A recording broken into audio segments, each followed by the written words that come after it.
All right, so my topic today is called production or pin versus producer. Now, this is a leadership conversation, so I wanted to preface it with I'm going to be saying things that are pretty direct, but also very real. Is that okay? It's a real conversation. Is that okay? And so I want to tell you how it is, because I believe that if you're mentally prepared for the game, you'll be equipped, you'll be able to play the game effectively, and more importantly, play the game to win. Are we in ACN to win or to lose? Of course. And so here's my story. I got involved in ACN 10 years ago, and it wasn't an easy ride for me. Put it this way, I had a lot of growth to go through in many areas of my life. In fact, today I'm still growing in different areas of my life. But I remember when I first got involved in this business, I kind of had to figure things out for myself and kind of figure out what was a priority in the business, what was important, what to focus on. And initially, like most people, I thought that it was all about hitting team coordinator. That if I could just get to the position of team coordinator, my life would change. How many of us have had conversations like this with ourselves and maybe new IBOs? Has that ever happened? Yeah. So what happened was, for the first year or so, I spent all my time building a position, not building production. And so I did what I had to do to hit team coordinator. I got to the position, 200 points in each line, but I had no momentum. How many of us have ever heard of the person who hits a position but has no momentum? And what ended up happening, I spent the rest of my 90 to 120 days after trying to maintain my position. I was trying to go out there and, keep my position because I really didn't have a real business. So at that point, what I quickly realized, even though I had the pin did not equal production. And people get that mistake. If I can just get to TC, the income will be there. If I can just get to RD, the income will be there. Here is truth number one. Pin does not equal production. Production equals the pin. Does that make sense? So what's more important than hitting TC, in my opinion, is being an ETL, maxing out the compensation plan every single month.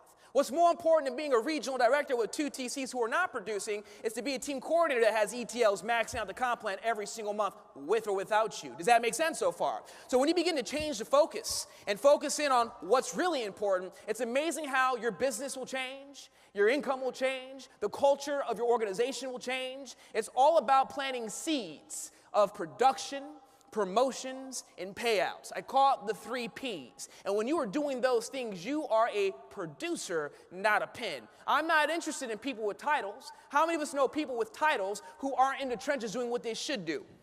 And what's scary about that is because they have a pin, they are leading an organization that listens to them. They're edified, they have the title, they come and give their testimonial. And that's a very scary thing because most of those individuals aren't doing the right things. And if they're not doing the right things, they're only going to teach other people how to do what they do, which is what? Not the right things. Then you have an organization that's duplicating out none of the right things. And before you know it, you will have an RD producing like an ETT. Does that make sense so far? Can we agree we have the most talent in any network marketing company here in this room today, yes or no? Can we agree we have the most amazing ownership in ACN, yes or no? So being that we have the best, and I truly believe that each of us are the best, if we can just get focused and committed to doing the right things daily, ACN will become the #1 network marketing company in the history of network marketing.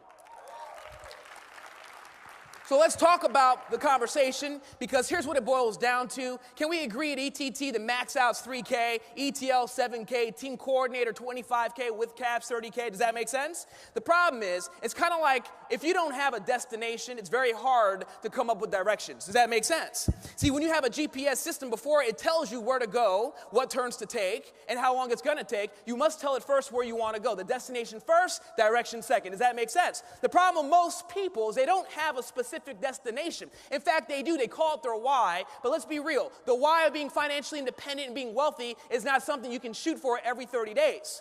The why is too big, too general. What I do with my organization, I treat it just like football. Can we agree? Everyone wants to win the Super Bowl, but can we agree when it's game time, the only conversation is winning that specific game, not the next game or the game after that. Let's focus on that game that we're in right now. Does that make sense? So every month we're playing a game. If you're a team coordinator, yes, you have an opportunity to make 30K, but we say, you know what? Let's keep it manageable. Let's keep it realistic. Let's keep it doable, where I truly believe the majority of TCs in this room can do this. Even if they have a full-time job, even if they have kids, even if they are busy, I believe this is a goal that anybody and everybody, if committed to doing the right things, can absolutely achieve, and that is a $10,000 a month goal. How many of us could get excited about making 10 grand every single month? Now, hold on. Before you get fired up, let me be specific. I'm talking about in team customer acquisition bonuses. Of course, you have the residual as well, but we're going to focus on the team cabs, and the reason why is because T-cabs represent the work you're doing day to day. T-cabs represent the production you're bringing in every single month. If you are making 10 grand every single month, can we agree you're doing all the right things every month, yes or no?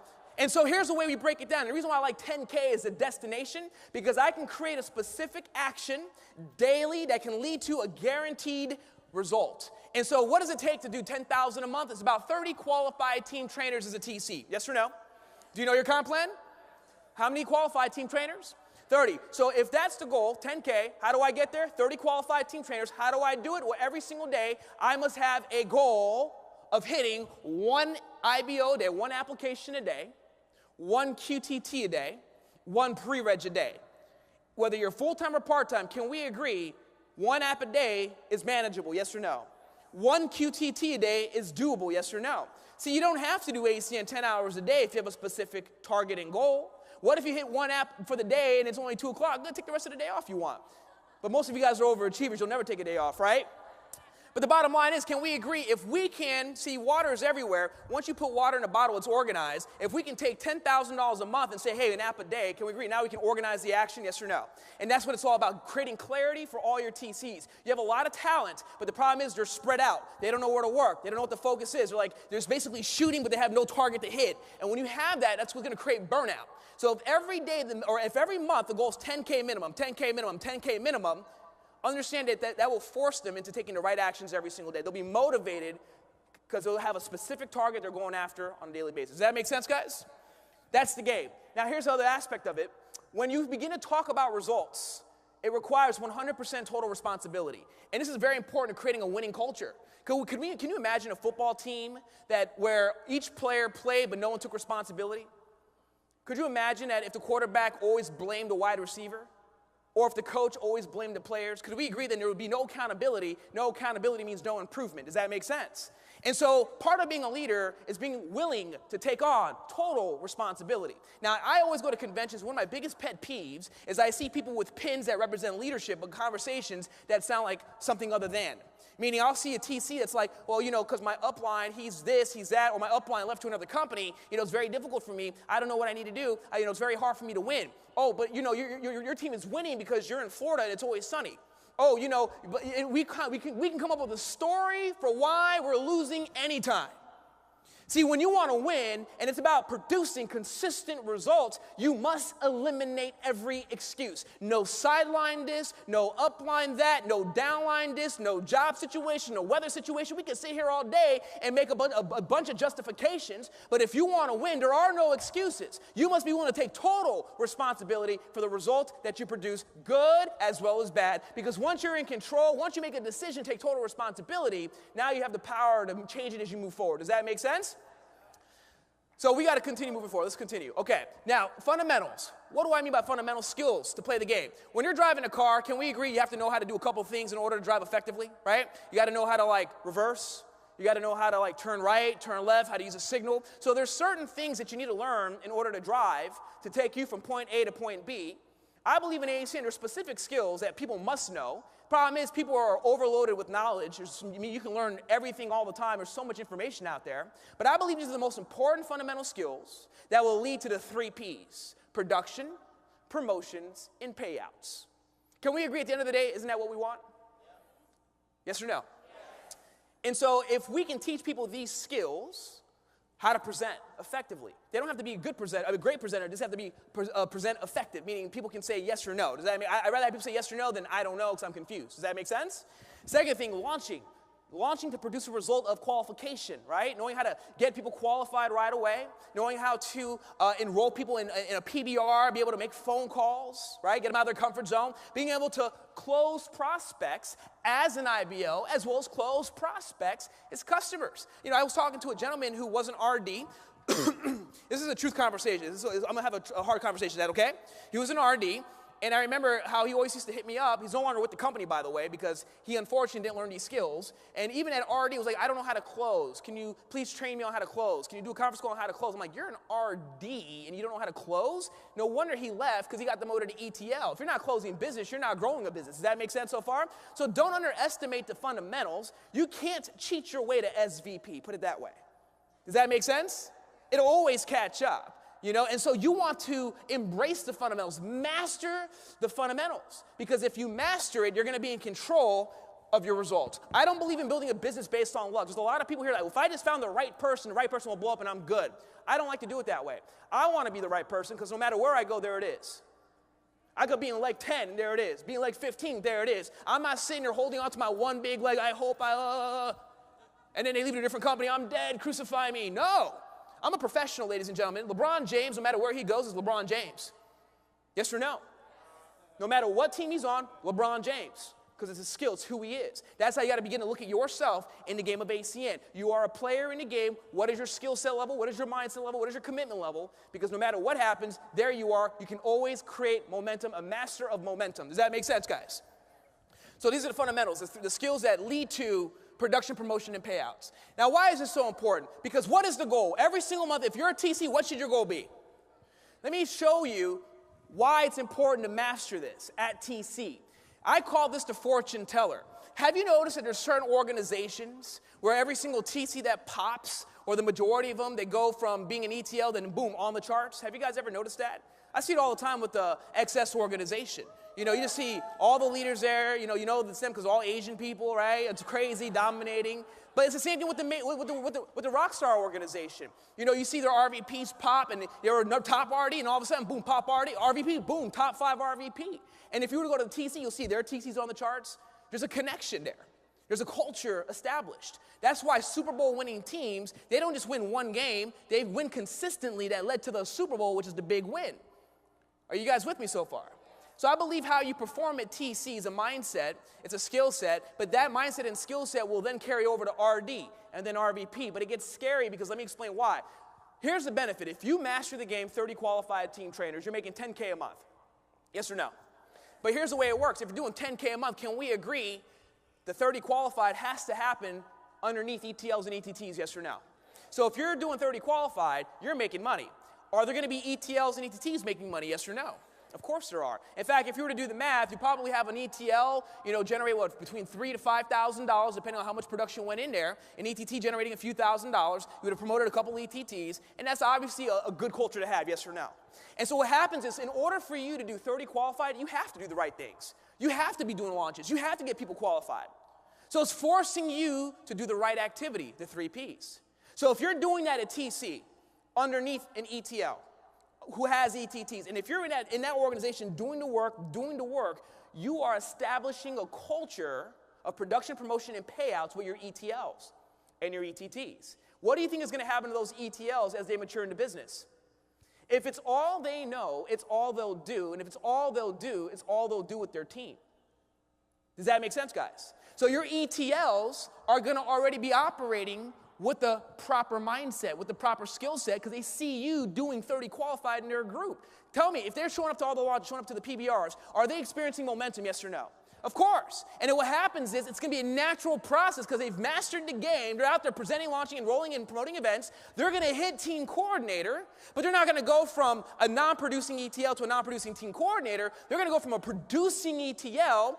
All that changes is the pin, but all the activity is the same, because they're already doing the activity of a top producer. So the pin changes, the income doubles. Does that make sense so far? Because you establish that culture while they're an ETL and an ETT. That's why it's important for you to be that TC, doing 30 qualified with the right people, because you're cultivating a culture, right? Now what happens is you hit RD, and what's going to happen is, as you pop RD, what does that really mean? You have TCs in your group, yes or no? And here's the way it works. If you've established a culture of 30 qualified, so here you go, you're in RD, right? You have your TC over here. I have the worst handwriting, okay, whatever, but you guys can kind of see what that says, right? What do these guys goal? 30 qualified, 30 qualified. Are they making money, yes or no? And of course, what are you going to do? You're going to have your third leg going, and you're the TC. Now here's where you don't get a mistake. A lot of people hit RD, they think they've arrived. Okay, I'm chilling, leveraged income for life. I call you the assistant coach, not the head coach. Why? Because an assistant coaches What do assistant coaches do? They assist. You're going to assist the TCs in hitting their goals, but you're still going to be in the game. You're still a captain of the team in leg 3 and leg 4 doing what you got to do to produce 30 qualified. Does that make sense? You're always staying relevant because you're always in the trenches. You're always leading by example because you're an RD. You are an assistant coach. And so what happens is if you're an RD and you have your TCs chasing 30, you establish that culture, you'll be an RD doing 100, you qualify at 75, you're doing 30 qualified TC. What's that paycheck like? $26,000? Mike, what is it? 30 G's? Yeah, $30,000 at RD. Is that a good goal, yes or no? How many of you guys could get excited about hitting RD if that was the case? But it gets bigger than that because now what? Your team coordinators are doing 30 qualified. They're doing the work, an app a day, QTD a day. It's a rhythm. It's a rhythm. It's a rhythm. They start popping their TCs because they're doing the same thing with their ETLs. And before you know it, you're going to be an RVP with TCs who are cranking, who are all pursuing a 10 grand a month paycheck, an app a day. Can you imagine if every TC, in your organization had that mindset where you could be in this business? You'd be like the Mazers. Rock starring all day for 5 years, 6 years straight at number 1. Does that make sense? You'll hit RVP and you'll be blowing this business up, top of the charts, making multiple 6 figures, and then truly experiencing what the AC Income Plan is all about. But in order to experience that payoff at RVP, you must begin to process and create that culture of the 3 Ps, the TC.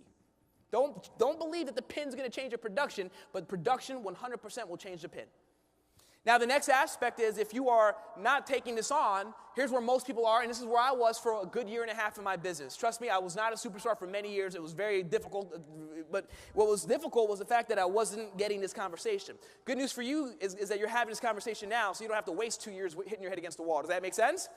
So what happens is a lot of people are average producers, not even average, because they have no focus. It is, for them, a good month is like, it's a lucky situation. Oh my goodness, thank goodness I had a good month. Every month is crossing their fingers. They open a fortune cookie, they do a prayer, and they hope they're going to have a good month.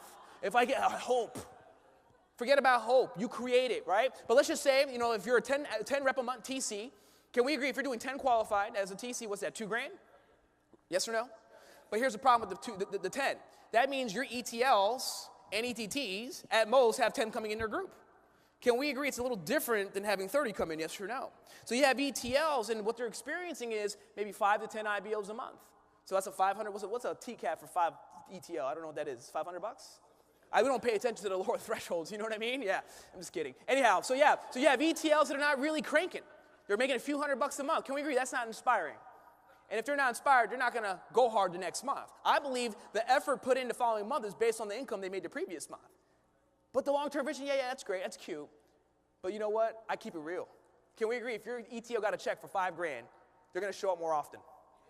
Are they going to show? They're going to be doing more PBRs, more committed. When they get a taste of it, they want more. Does that make sense? So important to understand. But if you do 10, your ETLs will do at most 10. So you have an organization now, a culture of less people making money, less promotions, right? You'll eventually, if you stay in long enough, you'll inch your way, ease your way, fall into TRD by default, because it's so simple now with 3 points, anybody could, hit TC, right? So RD now, you're an RD, but here's the problem. You're an RD with 2 TCs, but if all you knew how to do was 10 qualified, how are you going to teach them how to do 30 qualified? You can't teach what you don't know. The problem is you got a pin that says you know. So they believe what you do is right, and they begin to take it on and duplicate it and say, this is how to do it. So now you're duplicating bad culture, pin, no production. And you wonder why there's certain people that aren't hitting the charts. Now, I said this is going to hurt some people's feelings. But my goal is not to hurt your feelings. My goal is to make you aware, because these are things I had to realize because I was sitting at every convention, 5, 6, 7 years, not on the charts. Sitting there seeing everybody walk the stage. Sitting there like, why not me? When is my group going to do it? I don't want that for you guys. They should have so much recognition that you're going to have to do 2 weekends in a row. 1 weekend just for top producers, which is all of us here, right? The next weekend training because they can't fit it all in 1 weekend. So the bottom line is you're an RD. You got these guys doing 10. You're doing 10. You only know how to do 10, so you'll do 10. So at most you're doing 30 qualified. What's 30 qualified at RD? With your TC open, what's that? 5 grand, 6 grand, 7 grand? How much? 5 grand. And that's a scary place because for some people that's a lot of money for you, and you're comfortable with that. See, it's not about chasing, it's not about that. It's about creating a culture, right? And then eventually you hit RVP. There's a lot of RVPs that don't even do 100 reality check. Does that make sense? But the reason why is not because they're not good people. It's just because they have duplicated a non-producing culture. So hit RVP doing 80 reps a month. You'll make money, you'll have your residuals, it's great. But I don't know about you guys, there's two types of builders here. You don't have to be or have the mindset of being on the charts and being a producer. But if that's what you want, this is what it's going to take. Does that make sense, guys? But here's where the majority of people are. We call it the vicious circle. Meaning they'll have one good month, and then they have a not so good month, and then they have a bad month, and then they have a decent month, and they have a good month, and then a not so good month. Have you guys ever experienced the ups and downs of momentum? It's so funny because people say momentum is never consistent. Well, how about there's some teams here who've been consistent for 5 years at number one? My team has been consistently top 5 since 2010. So there's some truth that it's possible to create consistent momentum. Does that make sense so far? And so what happens is if you understand a vicious circle, what's missing there is a couple skill sets, but more importantly, where to put your time and effort. And we're going to clarify all of this so that way you're never stuck in a vicious circle. Does that make sense so far? Is this helping out? Good. Okay, so now the first step is you got to know where you're at. Where are you at? Where are you starting in this equation? Are you crawling, walking, or running? I had to be in a crawl stage like 10 times in my career. Every time I start a new line, I'm in the crawl stage. So everybody has 3 lines here at least, and each of your 3 lines are in one of 3 momentum stages, crawling, walking, or running. Now, a crawl stage is where there's no activity happening, no new blood. So you, my friend, must be in personal phase 1. Constant recruiting, talking to people, taprooting, pre-launching people. Pre-launching meaning launching people who don't have the money. Because you'll find that what's more important in the $4.99 is someone's contacts. Does that make sense? So when you have to create something, you are going to grind. You're not counting results here because there are none. You're just focusing on the right actions because the right actions will always lead to the results. 21 days, all-out massive action, phase 1, one-on-ones, PBRs, pre-launches, taprooting, looking for what we call an NPOM. I'll explain that in a second. Once you establish momentum, now you're walking because now you have a PBR business. There's some people here who don't have a PBR business. You don't have PBRs happening on a day-to-day basis. So you're in crawl stage. Your goal is to create momentum so you can be in a what? PBR business. A walk stage, 6:30, 8:30. 6:30, 8:30. And you're doing it. You could probably get an app a day doing that, no problem. But the next phase is running. When you're running, that means you have ETLs duplicating. You have ETTs playing the game with you. You have maybe other TCs involved, and they're all doing PBRs without you. So every night's a PBR blitz. Can we agree there's teams here that have hundreds of PBRs a night going on, yes or no?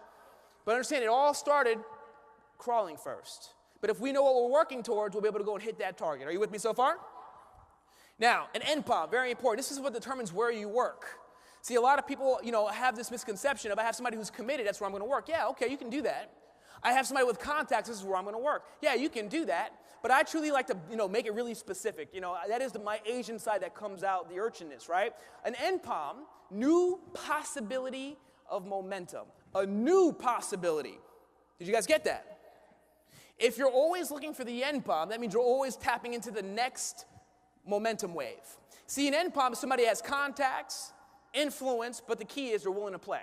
How many of us know people who have contacts and influence, but they're not willing to have a PBR? Or they're not willing to invite people the right way, or they're not willing to get qualified, or they're not willing to go to a Saturday training, or they're not willing to go to a national convention. Does that ever happen, yes or no? So you may get some people out of them, but don't count on that person as being a leader. Dave Merriman might not like this. See, they're what you call a T-cab, not a team leader. Does that make sense?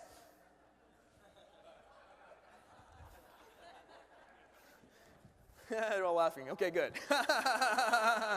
So the bottom line is you need a combination of both. There is such a thing as somebody who's also willing to play, and they put a lot of people in front of people, no one signs up. Can we agree that's not an NPOM? See, they could play, but we know for this month, we may not be able to do 30 qualified through that individual.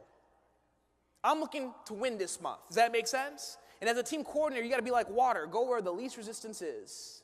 Are you with me so far? You are looking for an NPOM. Now, what happens is an NPOM is determined, the key phrase here, after the first PBR. Everybody looks good in the beginning, honeymoon stage. But can we agree the honeymoon stage goes away eventually, right? But if they still look good after the honeymoon stage, that's how you know it's the real deal, right? And so the NPOM before, that you launch them, they got qualified on the spot, they made invitation calls, they're fired, and no one showed up to the PBR, not an NPOM. So you don't get excited about anybody till after they've given you a reason to.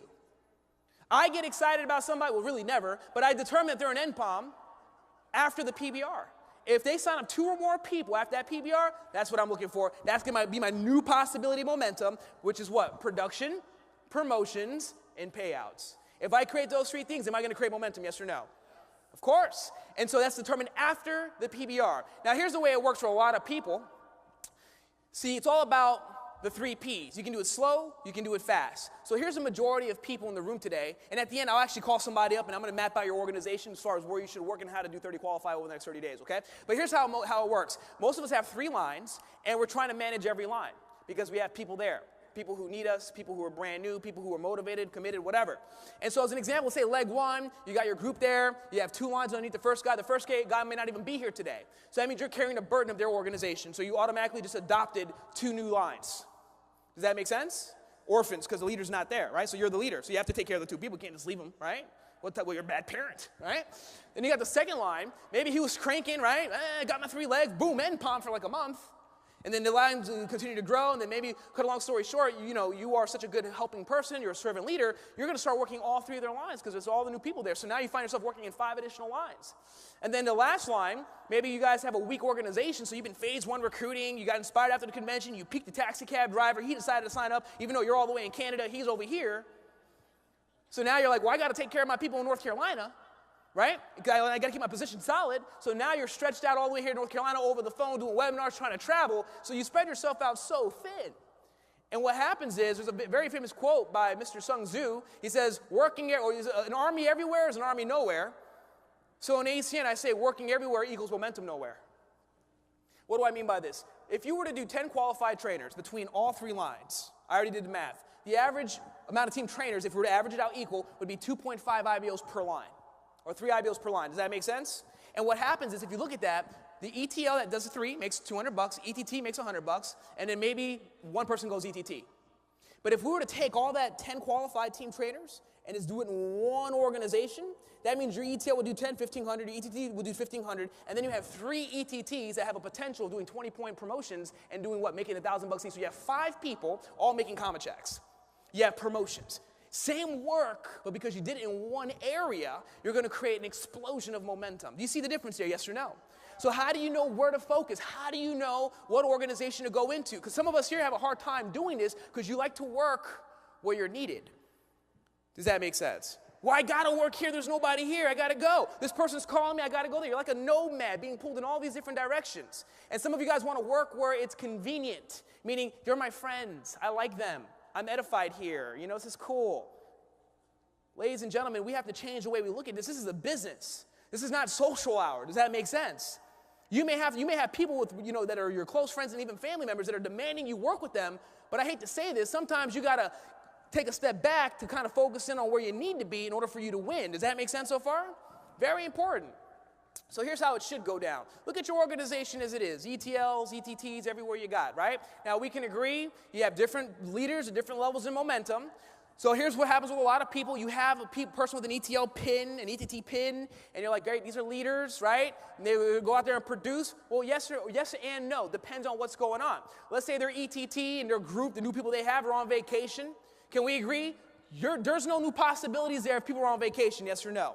You can't expect to do 10K a month or this month off that one organization. Can we agree? See, every month, I have all my leaders before the beginning of the month identify where they're going to work. So the whole 30 days, they already have their victim picked out, and they're going to go ham. Oh, you guys don't know what ham means. Never mind. They're going to go hard, okay? Yeah. Now, the third organization, let's say you have an ETT, and by the way, a farm system, what that really means is they're a leader, they're ETL, ETT, they're in the game, but they're just not ready to play this month. Does that make sense? Keep them in the loop, but you're not going to focus a lot of your time. I call it the 80-20 rule, Pareto's principle. You're going to put 80% of your time where the momentum's at, 20% of your time where there's no momentum, just to maintain and cultivate and develop. So when their season does come, you can get in there and run with them, but they'll have the skill set to carry with you. Does that make sense? Now, the next organization, if you have people doing nothing, well, obviously you're not going to sit there and try to motivate and inspire them. Put them in a farm system. Have them attend Saturdays, regionals, promote them to leaderships. Let the event carry them. We say network marketing because it's a net that'll work if you keep people plugged into it. So eventually you'll have people who are not in momentum today, but if they stay plugged in consistently, before you know it, they might get inspired. Something happens in their life. They end up peaking somebody, like a Mark Isaac, blows up, and before you know it, they went from being on the bench to being in the field, being a nobody, now being a superstar. Does that make sense so far? Now, the middle phase, here's what you're really looking for. Let's say you have your middle organization, ETT comes in, whatever. They recruited a guy named Joe. Joe has his first PBR, boom, 3 join. Automatically, NPOM, right? New possibility of momentum. That's where you're gonna target in for that month. And here's the key now. Here's where everyone makes a mistake. They go in alone. See, the key is to incorporate your ETTs and your ETL in the mix. I call it your power circle. In our group, we call it Dynasty Money Team. These are the people that we're going to go make money this month. My goal now is to get the ETT involved because he's going to get paid. If there's money on the table, should I expect him to show up? If he doesn't show up, can we agree he is not a player? So you're already thinking about, I'm not going to count on him. Your ETL has a $7,000 opportunity this month. Can we agree, if you know that, what's your name, sir? Jason. If Jason's my ETL, I'm like, Jason, we have Melissa in the group. We're going to blow her up. She's already almost an ETT. Our goal this month is to make $7,000 for you. How does that sound? Are you ready to play that game? We got to be committed. We got to be doing at least 30 to 40 PBRs this month to make it happen. Are you willing to play the game with me? I'll help you do it. We'll do it together. But I want to know if you're in it to win it with me. So I'm getting his buy-in the month ahead. Does that make sense? So that whole month, we're there together. We're getting it done. And so what ends up happening, we incorporate them with the process. He can help out with PBRs. He can help out with launches. I'm doing the majority of the stuff with the key players, but I'll have him facilitate the small stuff. Maybe facilitate putting in the services with the new IBL. Facilitate getting the PBR set up. Facilitate, getting customer surveys filled out and doing three-way calls. I'm going to have him do the other stuff, and I'm going to focus on the momentum stuff. Does that make sense? The problem is some of us get caught up on all the small details, taking us away from what really makes us the money, which is more PBRs. So you're going to begin to incorporate them. So you're a team coordinator, which means you should be coordinating your team. How about that one? Right? And so what we need to understand is that this is the most powerful opportunity because not only are you going to be able to generate income for everybody involved, but now you're going to be able to duplicate the culture of winning, duplicate the culture of the 3 Ps. Are you guys with me so far? So that team is now in season. And just so you know, your goal, here's your eventual goal. If you did it 3 months in a row with that group, this is what's so great about being a TC. If I took Jason and for 3 months in a row, I pounded this concept out in one line, bam, 30 qualified, 30 qualified, 30 qualified, could we agree after a month and a half, 2 months, he's going to begin to pick up on the way it's done? See, you don't teach momentum, you have people experience it with you. Just like you can't tell me what the color, describe the color green. Describe the taste of chocolate. You can't. It's something you have to experience in order to understand. Does that make sense? I believe momentum is the same exact thing. You can't teach top producing. You have to have that person experience top producing to know what it is, right? And so what ends up happening is they begin to experience that 2 months in, 3 months in. Guess what? All he knows is 30 qualified. All he knows is an app a day, a QTT a day. And now you have, militant ETLs going out there dominating the game. They hit TC, and automatically they're 10,000 a month TC. Automatically that creates massive morale. Why? Because they hit TC, they're making money. They're making money. Guess what? Things begin to change. The way they dress changes. Their confidence changes. Their car changes. And as things begin to change, that's just going to continue to push the culture forward. Does that make sense so far? Wouldn't it be great if everybody that got in and started making money at TC was able to begin to enhance their lifestyle immediately within 30 to 60 days? Could you imagine if everyone that hit TC in 30, 60, 90 days, got a brand new car, paid off their debt, was able to start, looking successful now? Does that make sense? That would be huge for a lot, inspiring. So here's the way it's going to actually work out. So you figure out who your starting lineup is, your ETL, your ETT in the mix, and your NPOM Joe.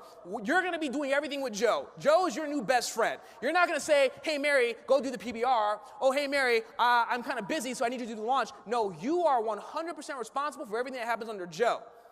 The key is this is in one line. So Mary has 2 other lines. Her other lines are not your responsibility. You're going to facilitate, but you're not going to take time away from Joe in order to work her other 2 lines. We call it one line in a line. Does that make sense so far?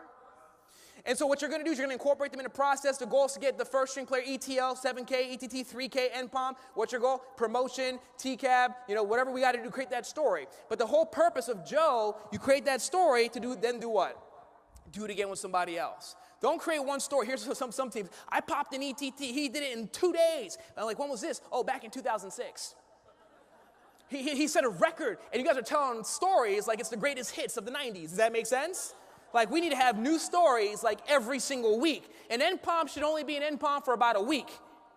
Then after that, you find the next NPOM. It's like taproting, but at a leadership level. Does that make sense? And so what are you going to do with Joe? If he decides to embrace the process, become an ETT, right? Starts making money, whatever, the goal is he gets the ETT. Now you want to incorporate him in the process. If we find an NPOM underneath Joe, now guess what? Now Joe's your player. Because he has the NPOM. Wherever the NPOM is, that's where you're going to go. So you're going to incorporate Joe into the mix. Now what's going to happen to Bob? Can we agree if he doesn't hit ETL, then he's going to have to go, unfortunately, he's going to be cut off by Joe, yes or no? And have an ETT and an ETT and have them spending all his time working on the ETT, that's not really a wise thing to do. You want to have Bob now go start working in his other lines. Are you with me? Have him go hit ETL. Don't you go do it for him, have him go do it himself, because when he does it himself, he'll master how to do it. Does that make sense? So if he makes the cut to ETL, then he becomes your player that's going to go for 7K. If he doesn't hit ETL, then it's all about Mary. Mary's the one you're going to count on. Does that make sense? People have to make the cut every single month. Is this making sense, guys? Very good. Now, why are qualifications so important? Because qualifications is what triggers everything. You can produce, but if you don't qualify the production, then that leads to no promotions and no payouts. A lot of us here have people going into our business, but maybe if you just got better qualification, you would have a growth in your organization. Okay, and so what I mean is that here's how I tell my group when qualifications are done. I call this like the finish line effect, meaning when someone's running really hard, right before the race is done, can we agree most people are trying to push to win, right? Because they're almost done.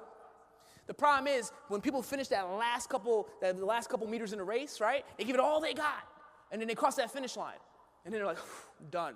That's the problem with the month, because people go hard all 30 days. Oh, the 31st is the end of the month. They run hard, 31st day, and they hit the 31st day, and they're like, oh, done. But they don't realize they're not done because the qualifications aren't done. Can you imagine thinking the race was done, and like, no, sorry, you still got another couple meters to run. You're like, what? And then you're like, oh, geez, I'm done. Does that make sense? So the problem is, the month does not end on the 31st. The month ends on the 10th of every month. So last month, January, for my group, I'll tell you my numbers. We did over 500 IBOs. We already basically, obviously we did 500. We didn't qualify 500, but we hit 250 within the first 11 days of February. So January's qualifications all done by the 11th. How many of you, don't clap for that. That's what it should be. If you're clapping for that, you're like, wow. We want to adopt this as normal. Does that make sense? What if your organization, and that's in my RBP Open, by the way, what if your organization, if all qualifications, you gotta make sure that, what if all the qualifications, yeah, it's true. What if the qualifications in your group all got done by the 10th? What would be the impact? That means for the rest of the month, they have one focus, production. The reason why most of us have a good month, vicious circle, good month, bad month, good month, bad month, is because they're still chasing last month at the end of this month. They're building 2 months out because you're putting it in numbers, but you're also got to qualify everybody. So you have people being pulled in two different directions. And that's when people get stressed out. I need one more IBO to qualify. It's the 31st day of the month. So instead of focusing on leveraging apps to close out big, you're like, I got to get apps, but I got to qualify because my TCAP. Very difficult. Let's ease our mind. Let's just be disciplined. First 10 days of the month, qualification's done. And now we go 100%. I'll tell you, my production is interesting because the first 10 days, I'll be like, I always tell T, I'm like, man, we're only dropping like 10 apps a day. What's going on? She's like, babe, don't worry. Qualifications are getting done. I'm like, oh, yeah, that's right. And then right away, just like clockwork, by the 13th, 14th, 15th, everything goes, bam, explosion. Like 15, 20, 25 apps every single day in the RBP Open because the team is already accustomed to the culture of qualifications done by the 10th. And that's all I talk about. From the first 10 days of the month, all the players involved, all my TCs, they already know how qualifications, what are we getting done, what's the number, what are you getting, what's your percentage rate, and we track all this, and it's so effective that's why we have like an 80%, 85% qualification rate every single month, no matter what, in a non-energy market. Does that make sense? So qualifications are key Wednesday end of the month, 10 day of every month. 5-day rule, you want to make sure you're tracking these things. Impact of qualifications, the speed of QTT determines everything. Obviously qualification, you may have to get your hands dirty, 3-way calls, get on the phone with the customers. I'm training launching today, and one of the big pieces I missed out the first time I trained it was the type of conversations you need to have at the launch with the outside customer. It should be the person that's doing the launch, the ETL or TC, that's on the phone with the outside customer on the spot planting that seed to close out that customer. Does that make sense, guys? Very good. And qualifying within 24 hours, the way you do that is have the IBO that's getting launched, a new IBO, come to the launch with surveys already completed. How about that? Have them already get maybe 1 or 2 from the closest people. Don't have them try to sell anything yet. Just get the survey filled out. So at the launch, we're not wasting time, trying to get a survey filled out. It's already done. Now we're going in to close the customer because we've already identified on the survey which one is going to be the customer we're going to sign up for the easiest service. Have flash phones on hand. I got a couple leaders, Andy. They show up to every launch with a duffel bag of flash phones. So it's not cash, but it's flash cash. Does that make sense? Yeah. And they'll have inexpensive phones, 25, 35. We have a certain price point that we know that on the spot we're going to qualify the IBO with. And of course, they can always upgrade their phone later if they wanted to, but we're prepared for the qualification. The worst thing to do is start chasing down qualifications. Last thing, endurance. How do you maintain momentum all throughout the month? Well, it's very important. There's rest times during the month. Now, obviously, your leaders are going to tell you what it is that they feel is best for your organization. What we do is this. If the month ends on the 10th, I always tell my group from the 11th to the 14th, you can basically chill out a little bit. You know what I mean? That is your finish line. Take a breather. Take some time. Also, Saturdays after the training, we say, you know what? Take the rest of the Saturday off. Sunday is the best day to do PBRs, depending on what organization you're in. You know, so I'd rather have them go hard on Sunday and then not so hard on Saturday because the training is a training. Does that make sense so far? So if you understand that, you know, there are times in ACN where you don't have to be as intense. Sometimes if you're running on 10 all day, every day, you will burn out. So it's all about sharpening the axe. Does that make sense? Personal life impact. Some of us right now are in a financial situation where you're stressed out, and because you're financially stressed out, you're not inspiring to people. So I always say you have to have integrity in your personal finance. If right now you're barely getting by, you're showing up to every presentation thirsty. Thirsty is the equivalent of hungry and desperate. Desperate people never attract powerful people. So what you want to do is make sure your personal life's in order, whether it's finances. Some of you guys have toxic relationships. You're in a relationship with somebody you shouldn't be in because they don't understand the game you're a part of. And they'll never understand the game you're a part of. Now, I'm not saying get a divorce, but understand the impact it will have on your business. I can tell you there's a reason why my business got better after I got married. It's because my spouse is obviously somebody who understands the game and enhances my game. Does that make sense? So people are either going to lift you up or bring you down. You hear it all the time. Physical and mental health. It's important to work out. And be healthy. Because when you're healthy, guess what? Your body's fully functioning the way it's supposed to. Your energy levels are always high. You're going to be able to be that person that's inspiring to people, right? I mean, so I know a lot of organizations, and look, we like to have fun in Miami. Do we not have fun, guys? We have a lot of fun, but it's controlled. We don't go to the bar after every single PBR. We don't drink all day. I don't even drink at all. In fact, when I train at a natural convention, I don't drink at all. And then when I'm done training, then we go in. Does that make sense so far? We celebrate, right? But we have to have a reason to celebrate. We don't celebrate every single day. Income, I believe the more money you make, the more motivated you are, so is your team. Here's a schedule of a person that's going to go full-time and go hard. Not that you guys should be doing this yet. But, you know, I start my day at 7 a.m. From 7 to 10, personal time. Read, go to the gym, whatever I want to go do with my wife. Between 12 and 4, that's when we're doing phone calls, launches, qualifications. And then 6:30, 8:30, prime time, PBRs. The most important part of that day, I would say, is the beginning part of your day and the ending part of your day. PBRs, most important, the priority. Even if you're working all day, you can't do ACN during the day, that's fine. But as long as you have at least a PBR going on, you know, 6:30, 8:30, or just one, doesn't matter. And as long as you have new exposures happening every single day, you're pushing your business forward. Does that make sense, guys? Okay, I'm going to skip through this really quick. Okay, let's move forward over here. Yeah, I'm not going to talk about that either. All right, cool. So what I'll do now is I'll have somebody come up really quick, and, you know, you're a TC, right? So I prefer TC.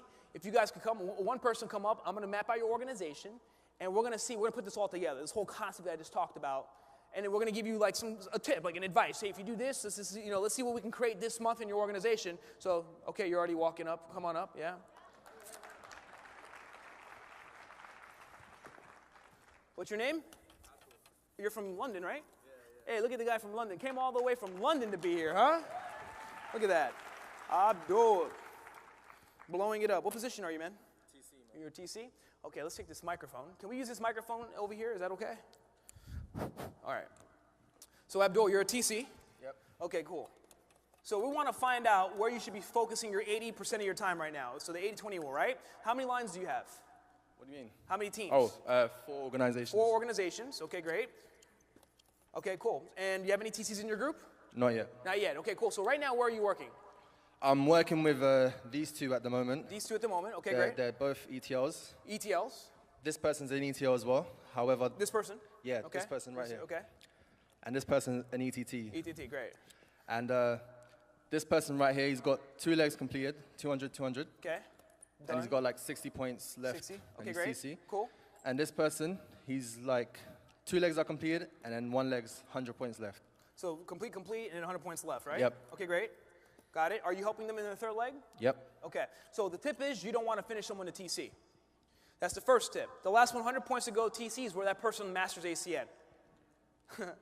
Because they're going to experience like the third leg blues, right? So you want them to really, like, and I got this from Matthew Amboss many years ago.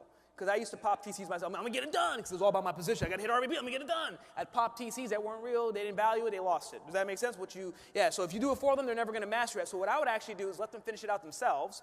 You know, they seem to be like mature leaders right now. They're ETLs, they're wrapping up a position. What I would do in your case is probably work in one of these organizations. Do any of them have any momentum going on right now? Yep. Okay, who has the most momentum? What? These guys? Yeah. This person is my cousin. He's your cousin. He has the most momentum right here, okay? Yep. Cool. Where's the momentum? On all 3 legs. In all 3 legs. Yeah. Okay, cool. So we know momentum's not equal. So where's the newest people that have signed up in the last 2 weeks in the business? On his 3rd leg. Over here, because he's Yeah. finishing that up right now. Yep. Okay, cool. Are there any new people over here? A few new people, but down at the bottom That's levels. what we want. You always want to work Yeah. where the deepest legs are. Do you know the name? Okay, is there anybody who's new that has hit ETT or already has 2 or more IBOs in the last 7 days? Yeah. Who's that? The person at the 8th level, his name's Abu Bakr. What's his name? Abu, just call him Abdul? Abu. Abu. Okay, Abu? Abu, as in the monkey from Aladdin. Abu. Abu, I love Abu. I want an Abu. Okay, now he's not in the 3rd leg, right? No. Okay, so he's not in the 3rd leg. So he's still 120 points out. Yep. Realistically, if he has no momentum there, he's in a crawl stage, it may take 30 days, depending on his skill set. Let him focus on that. You want to go with Abdul and blow him up. You want to go out there and make him, create that momentum, create that story, help him go ETT, do everything with him and maximize the momentum.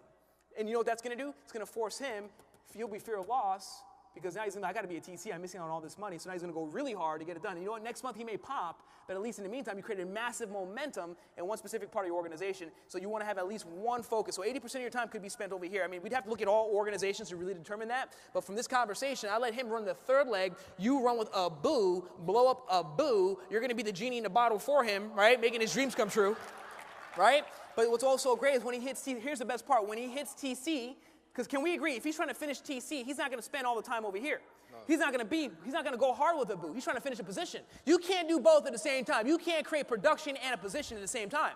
You got to give up one or the other for a moment, right? So what will happen in most cases is people leave this alone, so your talent, your end palm dies, so they become a palm N, which is a possibility momentum not, right? So yeah, they could have been, but we didn't take care of it, so it didn't happen. So what ends up happening is these guys fall off, and that could have been 10K this month.